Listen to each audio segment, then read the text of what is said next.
Hey everyone, this is Joe. I am the digital astronomer. Thank you for tuning into my channel. This is a gorgeous April night. We are getting started into Galaxy season 2022, and I want to put the ZWO 533 to the test. I got this camera specifically for this purpose, to have a better setup for Galaxy season. And so tonight I'm going to start putting it through the paces. Stick around. I'll tell you a little bit more about what I'm imaging and what I hope to achieve tonight.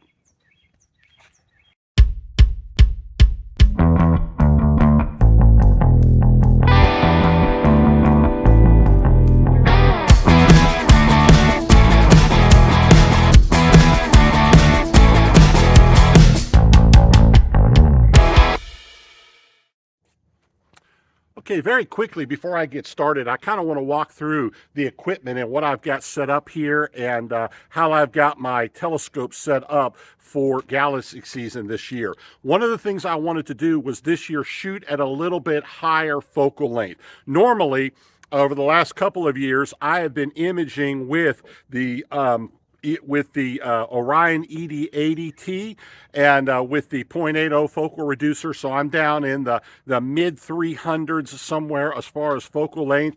And then if I did bring out the Schmidt-Cassegrain, I would put on the Night Owl 0.40 focal reducer and kind of shoot at a much shorter focal length. What I want to do now is kind of zoom in. I want to get some better close-up pictures of the galaxies. And so what I've done is I've switched over to the Celestron 0.63 focal reducer. And if I move the camera in here just a little bit, you'll be able to see that I've had to add a number of spacers on here because this particular focal reducer requires 105 millimeters of back focus. And so the way I've achieved that is by adding this T adapter here. I think this is the 16.5 millimeter spacer, and then I've got my ZWO filter drawer and then another smaller spacer, and it all adds up to 105 millimeters. That's important if you are shooting with the Celestron 0.63 focal reducer. Otherwise, you're not going to get very good results. It's going to be difficult to get into focus. I've also got on here, if I move around to this side, I've got the Celestron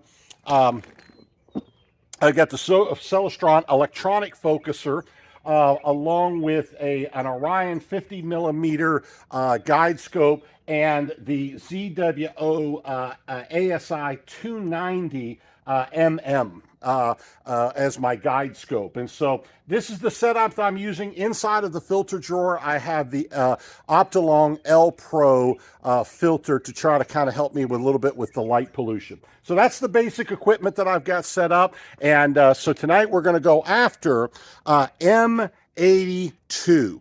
Now, I've already imaged M81 so far. I got 5 hours of data. It came out spectacular. I can't wait to show it to you. And tonight I'm going to try to get another 4 or 5 hours or so of M82, and hopefully we're going to have a great picture to show you at the end of this. Okay, before we get into this year's results, I want to show you some past images that I've done of M81. And what you're seeing right here on the screen right now, this was the very first attempt that I ever did of trying to image this galaxy.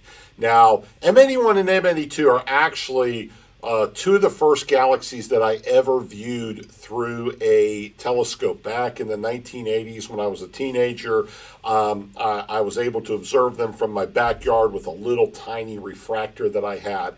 And so when I got my Celestron 6-inch telescope, these were two of the objects I wanted to image desperately. And so you can see here with that 6-inch telescope and the ZWO 224, this was my very first attempt. I'm embarrassed to even show you that, except for this reason. I want to show you the improvement that's been made. Okay, I thought that was a great image back in August of 2019. So much so, I was so proud of that image that I posted it on Facebook for the entire universe to look at. I'm embarrassed of it now, but let's look at that. Let's keep that one in mind. Let me go and show you a couple of other, before I show you this one, let me go back and show you a couple of other earlier versions. I went to my AstroBin account here, and let me just kind of zoom down here to the bottom of the page because it's been a while since I've done these. Here was M81.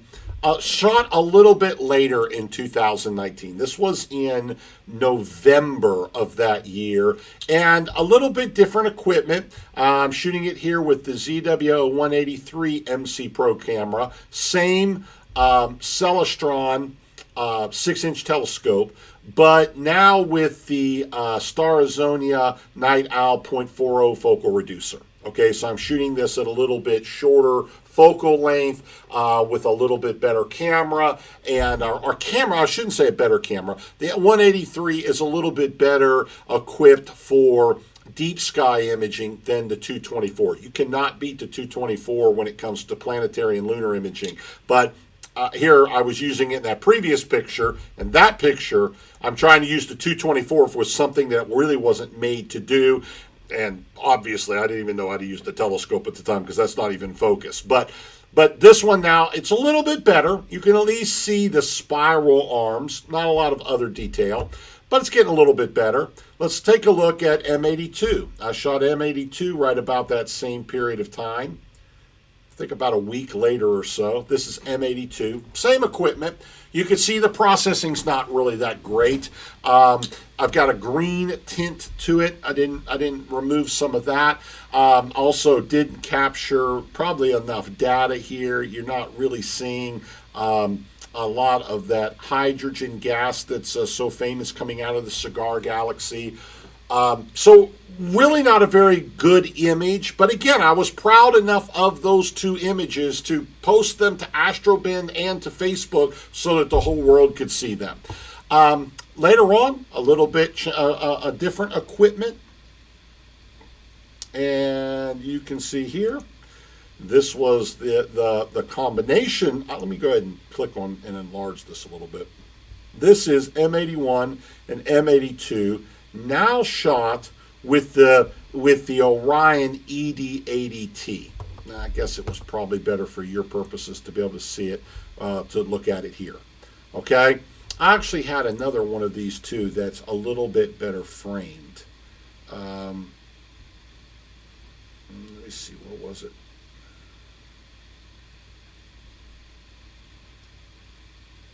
I guess that was it.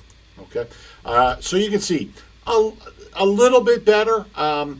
Shooting this with the shorter focal length and getting a little wider image, I was able to capture not only Bode's Galaxy and the Cigar Galaxy, but also up here NGC 307. Much improved, a lot better focus. Down here in the Cigar Galaxy, we can see a little bit of the hydrogen gas that's being emitted out of the central portion of the galaxy. We're at least able to see some of the stars, a lot more of the structure of the spiral arms. Okay, those were my past attempts. That's what I'm comparing. But you can see what I wanted to do. I really wanted to shoot at a longer focal length to get in close up on these galaxies. Okay, so what I ended up doing was on each one of these, I shot, let me go back and let me just go back here for a moment because I want to walk you through Astro Pixel Processor and the steps that I used to process it. I captured 100 light frames. That is, those are 20,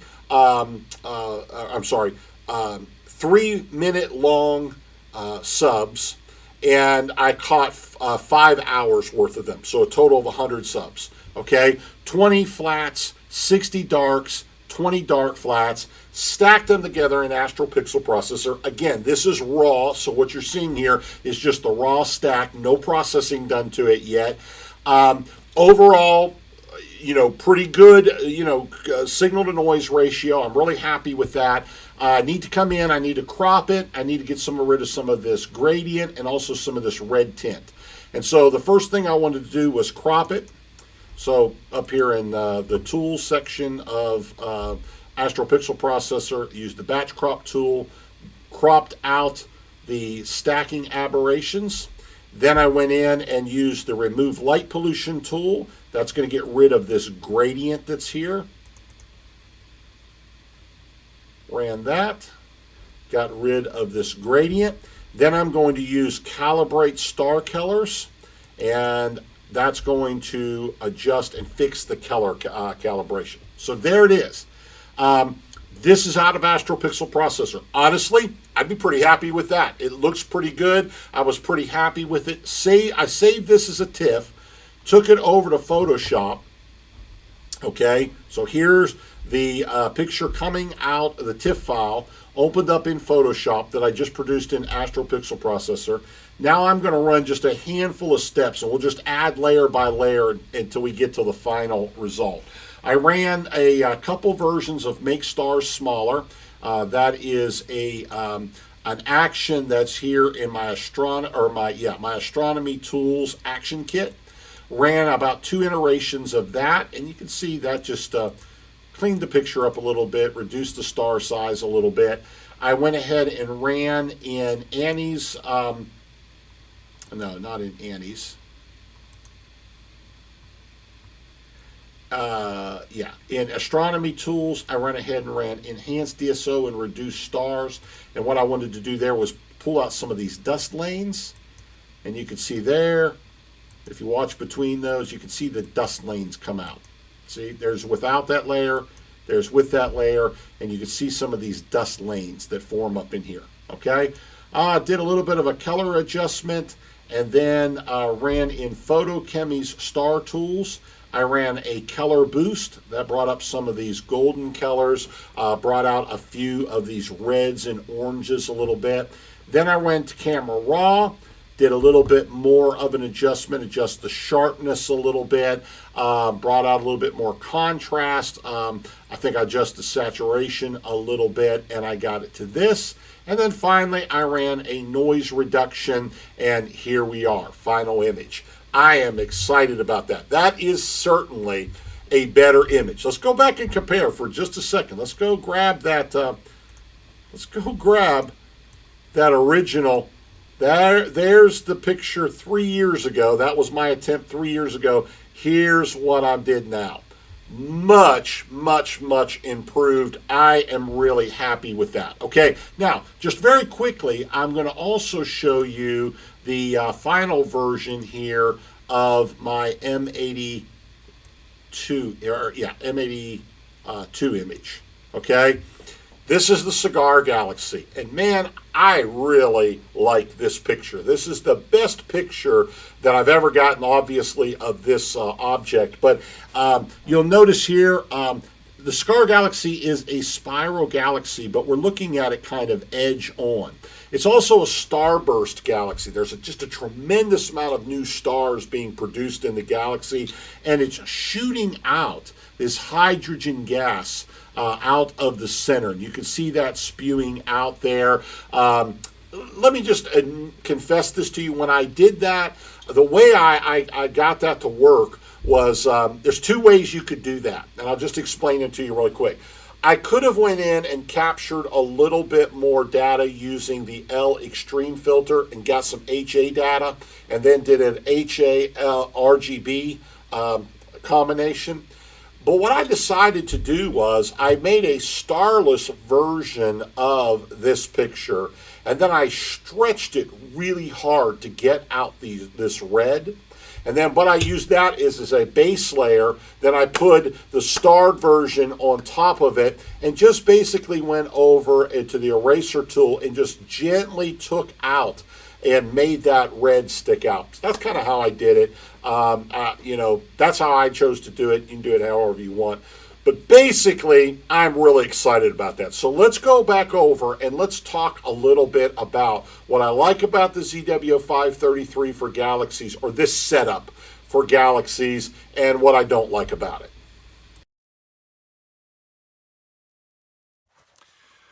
Okay, so you've seen the pictures and you can see obviously a lot of improvement. Most of that improvement, by the way, is really me learning the techniques. I don't want to take credit for it and act like I'm better than I really am, because I'm an amateur at this and just getting started. But a lot of that improvement is just learning how to use the equipment, learning how to process.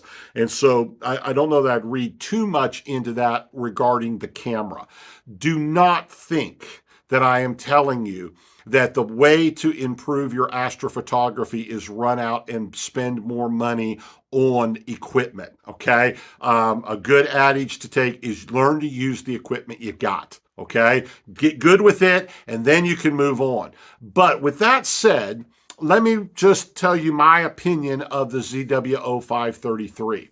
I bought this camera specifically for imaging galaxies and planetary nebula. That was in my mind as what I wanted to use this camera for. And I am extremely pleased with it.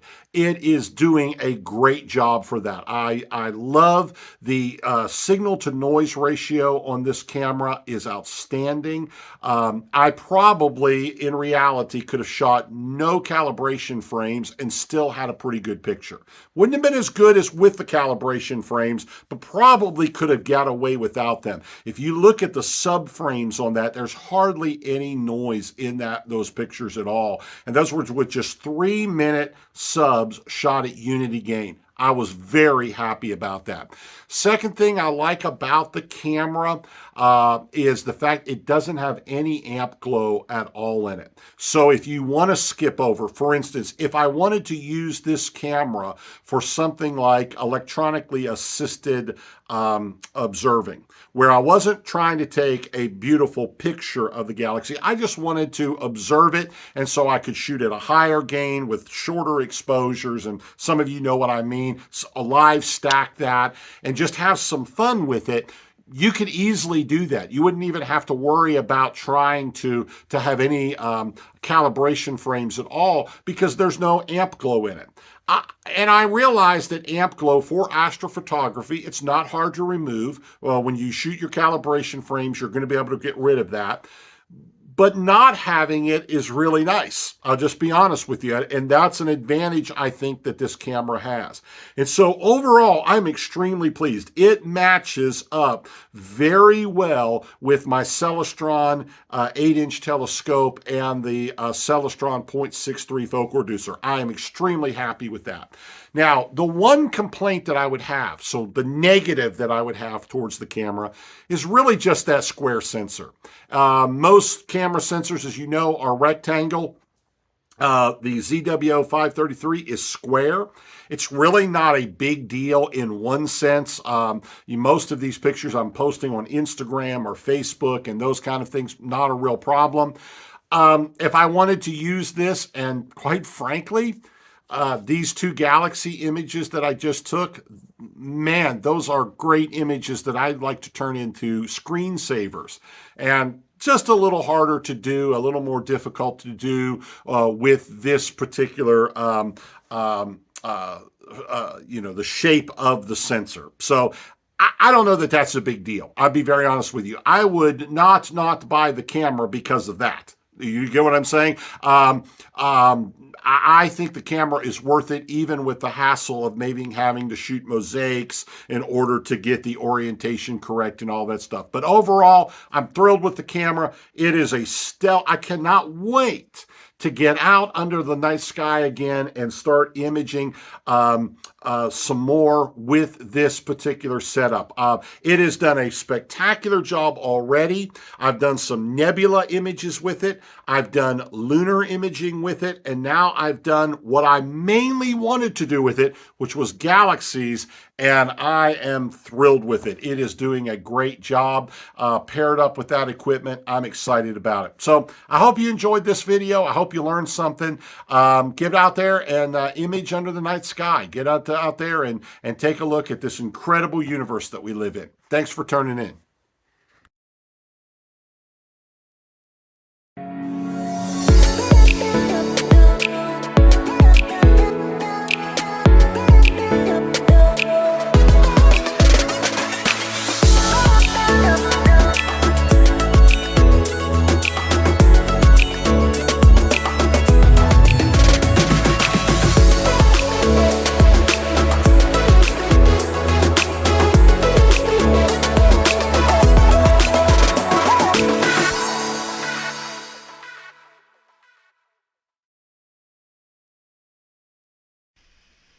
Just a quick reminder, if you enjoyed this video, please help support me by clicking on thumbs up and share.